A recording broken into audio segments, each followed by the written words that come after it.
Hi everyone, my name is Elizabeth Davis and I am one of the Youth Prevention Specialists at the San Antonio Council on Alcohol and Drug Awareness. And I'm here to talk to you about stress and how to manage it.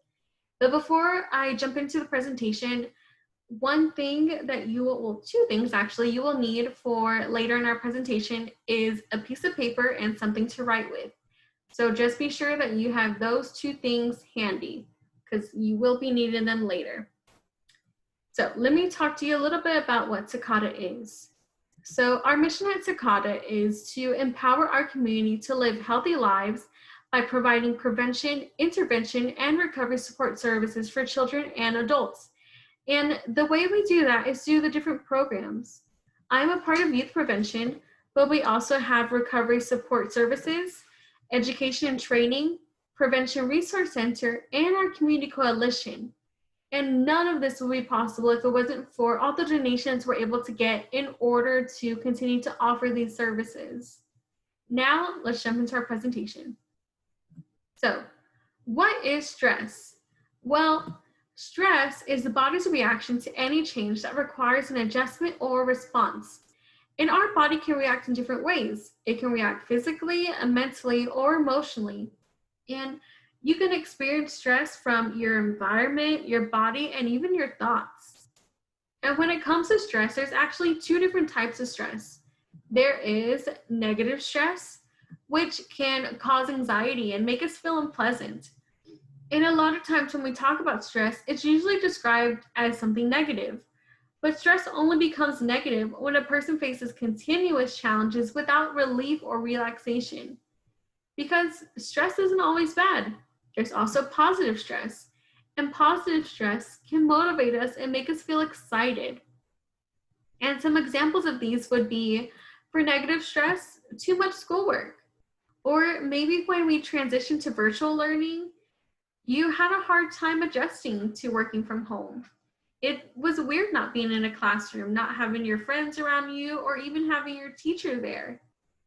Lack of sleep can also cause stress.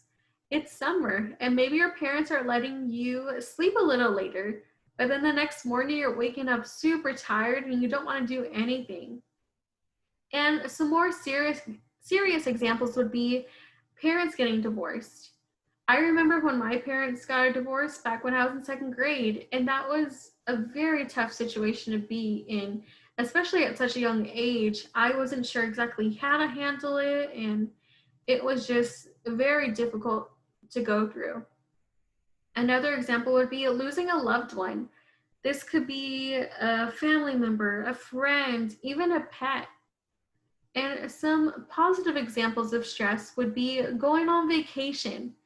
Like I said earlier, it's summer. Maybe your parents have been planning a vacation out for months or years in advance, and now you're just so excited to be able to finally go on vacation.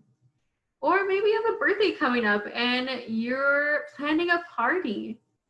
Or you're getting a new pet, whether it's a dog, a cat, a fish, whatever it is that you've been asking your parents for, and they're finally getting it for you and you're just so excited. Or maybe your parents are having a baby, so you're gonna be an older sibling. That's exciting and definitely a new experience to be going through. So now we're actually going to watch a quick video on how stress affects the body.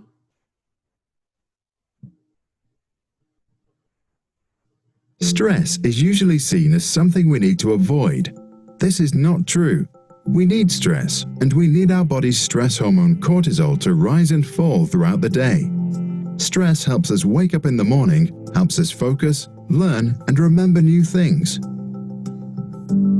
It's when people experience too much stress and start having difficulties coping that stress becomes a problem. High levels of stress can disrupt the natural changes in the body's stress response system and start to affect our physical and mental health. Over time, accumulated stress can result in false FFF response activations. When trying to measure our stress tolerance, the bucket analogy can be helpful. Our stress tolerance, or the size of our bucket, is a product of our genes, personality, and life experiences, and its size varies from person to person. The water in this analogy is the combination of all the stress in your life. We use the coping strategies we have available to keep our bucket from overflowing. They are like taps that allow water to drain from the bucket. Stress can include training, work, school, relationships, finances, moving, changing jobs, or the loss of a loved one. Both positive and negative experiences will affect the water level. A big bucket can hold more water or stress before it overflows. With a smaller bucket, less water is required for the water or stress level to become critical. While you can't change the size of your bucket, you can make life adjustments to reduce water coming in. You can also learn new coping strategies and stress management techniques to allow water to drain out. Mind tools, exercise, quality sleep, relaxation, and sharing your feelings with friends are some examples of effective water taps. Staying up late, sleeping in, drugs, inactivity, procrastination, suppressing or ignoring problems are examples of unhelpful coping strategies or false taps. They might give temporary relief, but actually result in water flowing back into your bucket.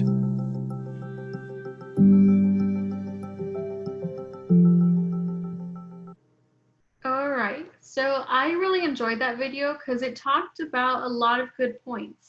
It talked about how stress isn't always a bad thing. It's when you don't cope with stress that's when it becomes overwhelming. It also touched on the different examples, positive and negative examples of stress, and even talked about some ways to cope, which is what we're going to talk about in just a little bit. But right now, we are going to find out how stressed you are. So this is where that piece of paper and whatever it is that you have to write with comes in handy. So I am going to be asking you 10 questions. And based on that question, you are going to rate it from 0 to 4. So 0 would be never, 1 almost never, 2 sometimes, 3 fairly often, and 4 very often. So just be sure, if you don't have a pen or something or a piece of paper, you can use your phone, use the notes on there, whatever it is that you have around you. So question number 1. In the last month, how often have you been upset because of something that happened unexpectedly?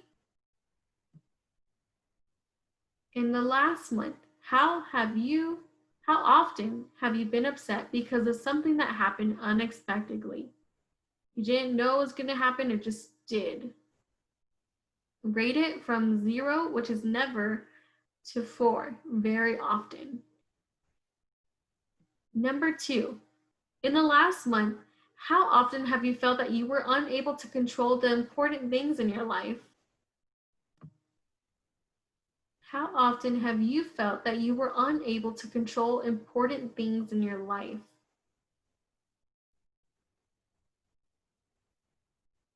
Think back to transitioning to virtual learning. We had no control over that, and school should be very important in your life. So rate that from 0 to 4. Number 3, in the last month, how often have you felt nervous or stressed?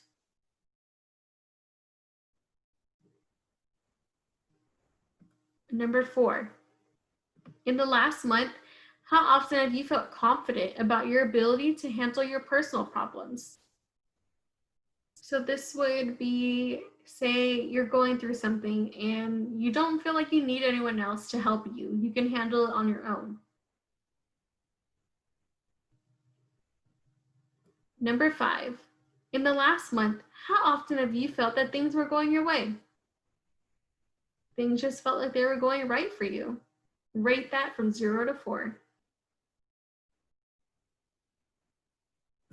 Number 6, in the last month, how often have you found that you could not cope with all the things that you had to do? How often have you found that you could not cope with all the things that you had to do?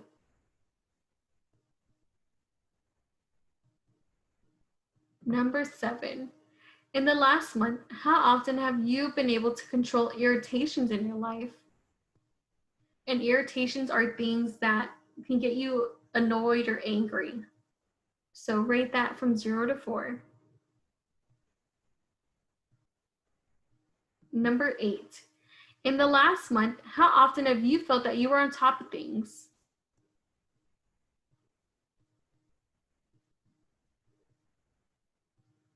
Number 9. In the last month, how often have you been angered because of things that happened that were outside of your control? So it's kind of like number 1.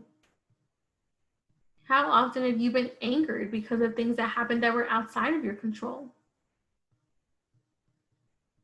And our last question is number 10. In the last month, how often have you felt difficulties were piling up so high that you could not overcome them? So how often have you felt that things were just piling up on you and you just couldn't handle them all? So be sure that you rated these questions from 0, never, to 4, very often. And then we're going to figure out our scores. So to figure out our scores, it can be a little tricky. So I'm going to try my best to explain it.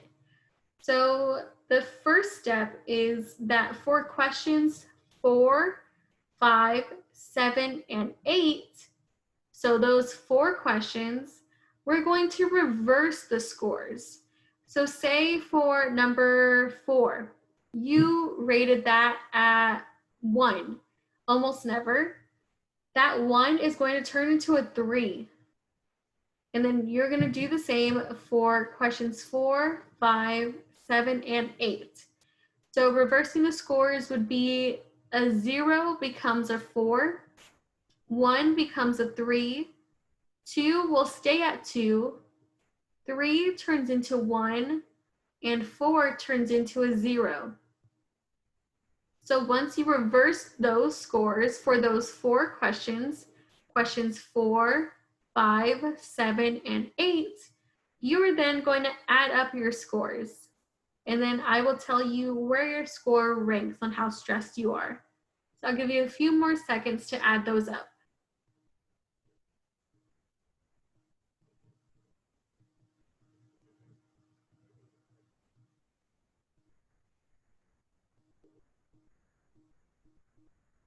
Okay, so let's find out how you ranked on how stressed you are. So if your score was from 0 to 13, you have low stress. 14 through 26 is moderate stress, so you're kind of in the middle. And 27 through 40 means that you are experiencing high stress. And we're actually going to talk about ways that we can manage stress right now. So, some easy ways to manage stress. Number 1, exercise. This can be going and just taking a walk around your neighborhood, going to the closest park and playing basketball, riding your bike, just doing something to get you active and outside. Or you can be inside. It's totally up to you, as long as you're being active. Another option could be reading a book. Right now it's summertime, so now there's plenty of time to read those books that you have been telling yourself you were going to read for the longest time, but never did. Another option is listening to music. Listen to your favorite music. Blast it as loud as you want, put it on repeat. Just listen to it for as long as it takes for you not to feel stressed anymore. Another option is do some breathing exercises. It might sound like something so simple because we breathe all the time, but doing these breathing exercises have actually been known to make you feel more relaxed. And the picture here is a representation of what's called square breathing. So this is when you are inhaling for 4 seconds. And as you're inhaling, what I like to do is move my finger up, like if I'm going to make one of the lines to the square. So I go up and I inhale for 4 seconds. And then you're going to hold for 4 seconds. And then move that finger to the right just to make that next line in the square. And then you're going to exhale for 4 seconds. And then when you've gone down to the next line, you're going to close up the square by holding it again, another 4 seconds. and you should have made a square. And hopefully you felt relaxed after that. But if you didn't, go ahead and try it again. Another option, which is one of my favorites, is watching funny videos on my phone. Whether it's a YouTube video, something you see on Instagram, or what I have been obsessed with is TikTok.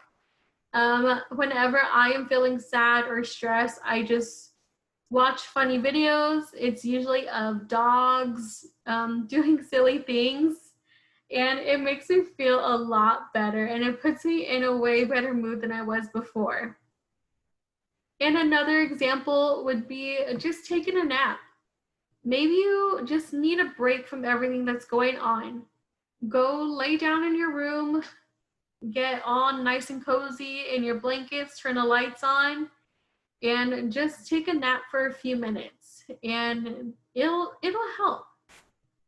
And there are plenty of ways to relieve stress. These were just a few examples. And some of these may work for you and some may not. So just try them out and find what ways work best for you and your stress. And to finish off this presentation, I wanted to do another little activity. So hopefully you still have that paper and pencil or pen next to you, because you're going to need it again for right now. So this is focusing on the good stuff. Right now, we're definitely in a time where it can be a little scary for some people. We're not really sure what's gonna happen next month, or even how school's gonna look like in the fall. And that can be a little stressful for us. So I wanted us to just get away from the stress and focus on what's good in our life right now. So the first thing you're going to do is you are going to think of 6 things, people, or places that you adore. So think of this as people, places, and things that you couldn't imagine your life without. Maybe it's your cell phone, or going to your grandma's house, or it can be your best friend. Write 6 things, people, and places that you adore.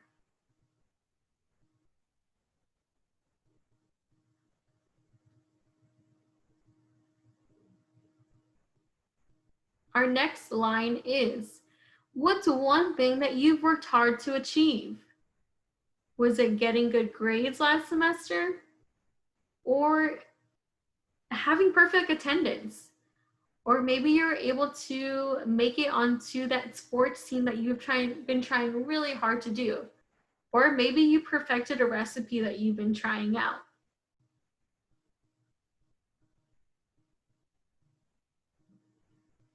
Our next one is, what is one thing that's going well right now? So what's going good in your life? Is it spending more time at home with your family and you've grown closer with them? Just think of what's going well right now.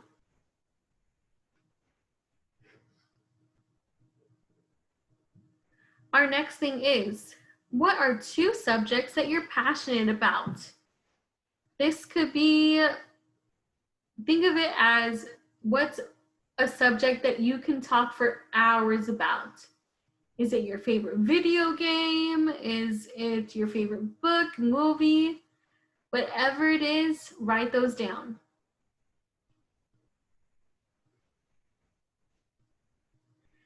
Next, you are going to think of 2 people you can count on for warm hugs and kind words. So who are 2 people in your life that you can count on to be there at all times? Is it your best friend, your sister, your dad, that cousin you're really close to?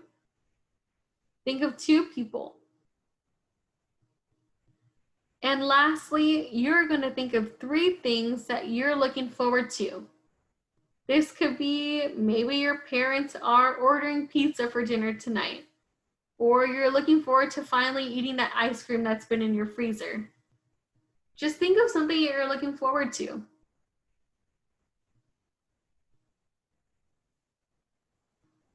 So now that we're done with that, and we're done with our presentation today. I hope that you feel a little less stressed.